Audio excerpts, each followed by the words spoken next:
Ebibiti eno kuuma. Birungi, emirimu gitambula business as usual.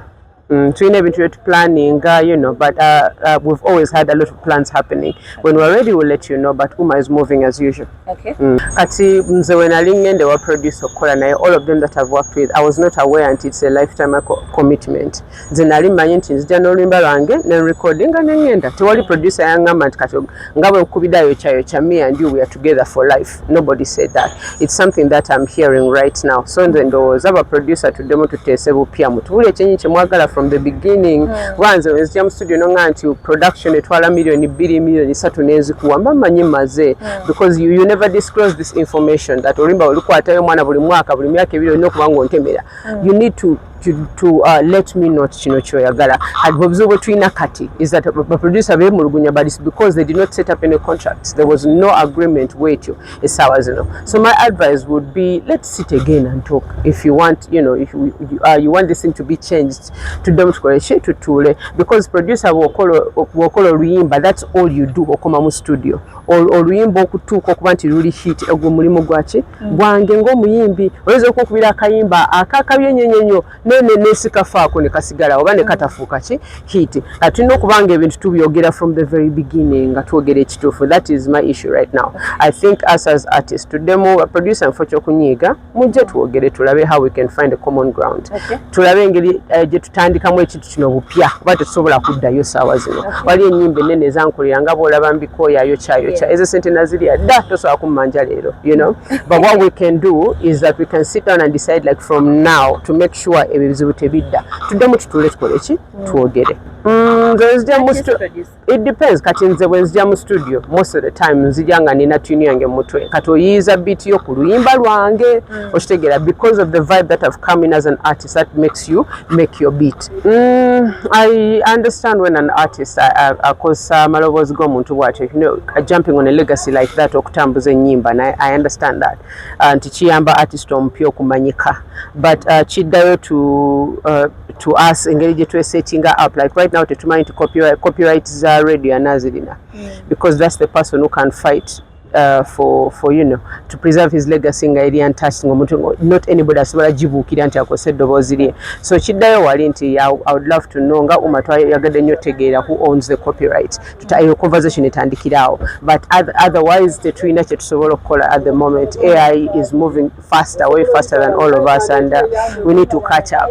It depends, like if the copyright is open and the artist doesn't mind it, then it's okay. Artist nga ngatafude, because somehow cheyo kyongera otambuze eddoboozi abantu baliwulira all over the place. So in one way you could say they are promoting radio's legacy, but in the other way, if it's an artist yali takyagala, that is when it becomes illegal. Naye nga right now, because tewali agamba, tewali agula rights ezo, so right now it's anybody can use it and there's nothing that the law can do. Bokera kumachanga bakozesa liri eddoboozi lyange nze ndi mulamu nja kulwanisa mpaka last. Yeah, definitely I'll take you to court, because me I have my copyright set na buli kimu tosobola kinkola nze nja kusiba. Ate radio ataliwo ekyo. That's the problem, is that radio is not here. Mufuta kolaki tawoza musango. There's nothing we can do about it. So our war tuyigire kwekyo, we need to secure our legacy, secure your copyright before anything happens. Twalina show gye twali tutegese kubaawo enaku z'omwezi 4 ogwokutaano weekend ewedde. Saturday nga alina tuyimbire Masindi ne Kigumba. So Kigumba, that is Kiryandongo district. Ne tubanga twateesa naye nga he's supposed to come and perform. Yali main artist kuba twalinako Fiki Gaza n'abaana ab'ewaka abeeyo. Naye omukulu yajjako amasimu. Nga nawe tumufuna nga tuli ku ground, so nitufunamu ko challenge. So kyova twagala buno obubaka bubenga bumutukako tumwagala ajje ku menza. Let him try and meet us and pay for the damages. Yes, sir. Of course, Masindi twali lucky enough police yaliwo bwe bategere ekintu kusanga 7.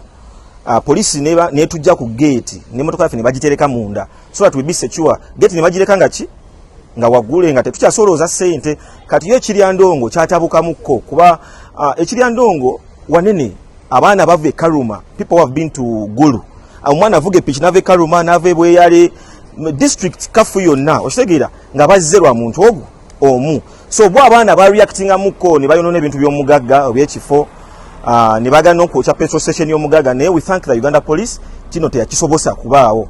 Of course fe twali tulina okukuumibwa ne batwala ku police ne tusasula ebintu by'omugagga ebya fiiki twakolako naye ku twambukingako ennaku z'omwezi 25 omwaka oguwedde yali December nga ino tuyimbira ebbombo ku kifo kye bayita K3 era abali ebbombo bakimanyi. Fiiki yajja sawa 12 11 kitundu nga bukya kwa 26 omukulu n'atuuka nga talina yajja bukya fe bola batwadduka ne mu kifo nga bana batunoonya era polisi yatuyamba nnyo abaana b'ewaka ne batuyamba kuba wali tulinga abali ewaka batumanyi naye wano naffe twali mu kifo kirala. Fiiki teyajja ne tutuusa ne Fiiki ne tuteesa ne tulowooza Fiiki agenda tutegeera Fiiki Famike agenda tutegeera this time round naye azeemu kyekimu kitegeeza fe atuyisaamu ki amaaso ayagala batutte kuba obulamu Fiiki bwasagira ko bulamu yali bulungi ali wuwe ffe naffe twali tugenze kukola kuyiiya kasente tuyiiya buyizi sente tuzisonda tuyingira mu mabanja naye yakoze kibi. For the legal action so far we wanted to meet Fiiki tubaitwala tumusisinkane apenge damages because tulina receipts zaffe na buli kimu kati ekiri andongo ekigumba tetulina kye twajjeeyo ne sente zeri ziri kusasula abantu amamotoka g'abantu abali babukize tugende nabo twayingira next day nga tusasula. So want to meet him acompensating sente zaffe bwe baaganye tugende mu mbuga z'amateeka amateeka jaga 36 million shillings. We have the accountabilities zonna zetulina that is before going to the legal action. Zozo tuzirina ezo ze sente zetukozesezza without even nga tetubaze na budde bwaffe ze sente ze twali tutadde mu kivu twagala Fiiki azizze kye twagala teri muyimbi era bannayi nebaza nnyo Fiiki Gaza. Fiiki Gaza yatuka saawa 4 kinali sisuubira saawa 4 n'ayimba ne tukiringa naye n'abeera n'abaana ng'abakwatirira yamala ne saawa namba ng'akuba ebifaananyi n'abaana ng'agezaako okutwaliriza ki obudde omugagga ajjeko essimu.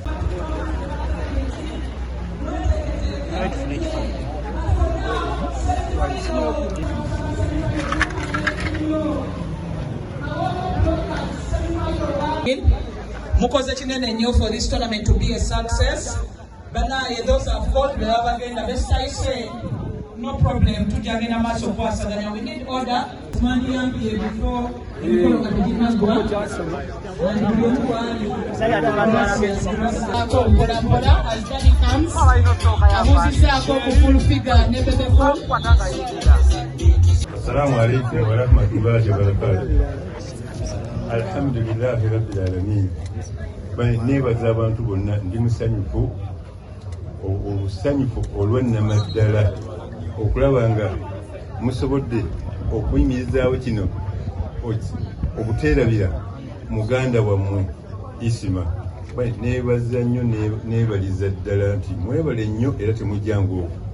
Nze kulanga kimpadde ekyokuyiga era nsaba Katonda asaasire buli omu amugazize ebyenfuna amusasulemu ekisinga obulungi kubanga kino kyemundaze ntegedde nti mumwagala nnyo okuyitiriza kuba kinadde sisuubira nti musobola okuba nti mujjukira nalabiddeawo nga bateeka nti omwaka engeri gye guwezeemu tuteekewo ekijjukizo lubeere nga lutambi nga lukola ki nga lutambula.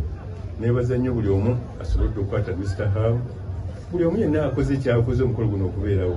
So nebaza nnyo Baby Cool, nebaza nnyo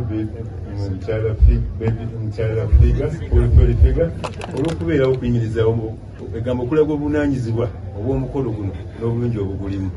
Bannaye ebyokwogera nalibadde njogera bingi naye nze ndi musanyufu nnyo kubanga olw'ensonga mwafuuka batabanyi. Tewali muntu ayinza kugana kwogera kubanga kyetusooka okwebaza His Excellency Dr. Museveni yatuwa eddembe. Bannayuganda tulina eddembe eryogera ky'oba oyagadde naye mu kwogera tuyige oyogedde ki ky'oyogedde kigattako oba kikutoolako. Isima Olax esaba yaleero tumujjukira ne tumumiisinga talidda mulamu. Bw'oba otegeeza nnyo Isima tewali kintu ky'ataayogerako.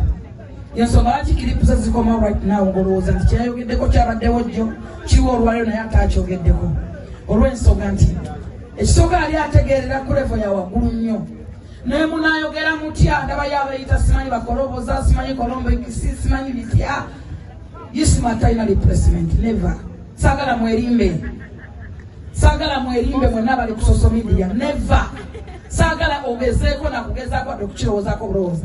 Ndabayo oyo omusajja ayambala ebijjegere ng'embwa oba muyitani manyi boogera nnyo nze simanyi namannya mbalaba oluusi ndabona okubalaba naye nga tubeera ku masimbo kilipo bujja just batera okubeera ne kasuku oba kasuku wali wano nampira baita simanyi ani Colombia yayita amanya nga 15 alowooza asobola okulipressinga Isima. Never, don't try, takala olwote naye mu byonna wadde Isima ali wakabi twawunzika tukaaba twawunzika tulumwa nakati tuli wano okumujjukira naye nga tumumiisinga kyagwe bwobanga tolina kyewayiga mu Isima oliwadde mbogenda maaso kusigala ng'okola kyoyagala okuvuma okuyingira bizinesi z'abantu okuchalenyiga omuntu bagoma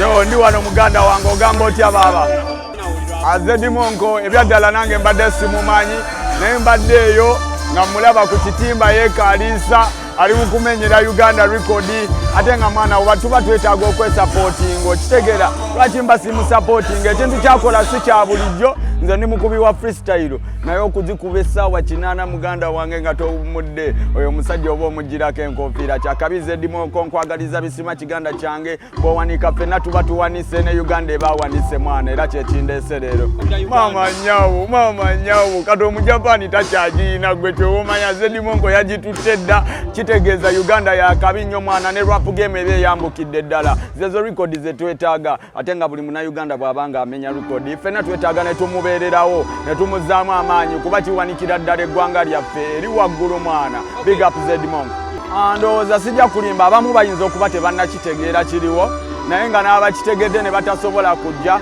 Uganda yaffe omanye erimu nayo olubadi mind lutono lwomweru lisigenda kulimba naye tulina kwetunulamu munda nga ffe ne tweyagaliza ng'Abanigeria bwe bakola ne beewanika nga bwe bawanika mami oli eyali afumba okitegeera ne Azedi Monko tumuteekeyo era nkowoola bafero artist bange bonna abatannalinnyako wano omusajja abulayo ssaawa 2 zokka boyi abimbise Uganda yonna mujje tubeerewo Azedi Monko ng'akimalayo boyi obuzibu obuli ku freestyle mbwoba olina okuba ng'oyiyizaawo mbuteebereza mbumbanju kyemba njogerako ssaawa zino mankimaze naye ng'ate nnyina ekirala kyenjiyizaawo mu bwonge ekigenda okujja si kintu kyangu but with passion and consistency osobola okuba ng'okikola era nga tuli batono abakikola big up Azedi Monko kyakabi nnyo muganda wange yamaani lihaso zo zaawedde baganda bange lihaso zakutta omuliro nze ndi mwetegefu mbalinze ku mazzi ku jahazi pia munyonyo pepe busi